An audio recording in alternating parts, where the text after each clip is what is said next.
Bugün müzakirə olunan məsələlərdən biri də evi olmayan vətəndaşların mənzil əldə etməsi ilə bağlıdır. Ev sahibi olmaq istəyənləri düşündürən suallar var. İpoteka ilə ev almaq daha sərfəlidir, yoxsa istehlak krediti ilə?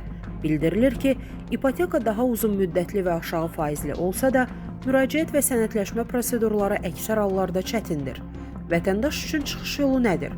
Şəxsin rəsmi gəliri yoxdursa, necə ev ala bilər?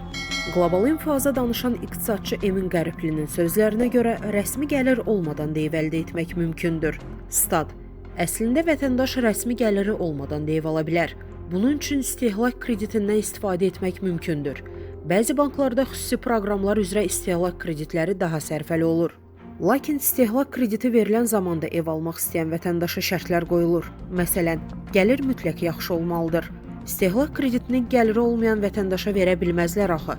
Bu baxımdan gəlirlər mütləq yoxlanır. Statın sonu. Əziz izləyicilər, xəbərlərdən məlumat almaq üçün kanalımıza abunə ola bilərsiniz.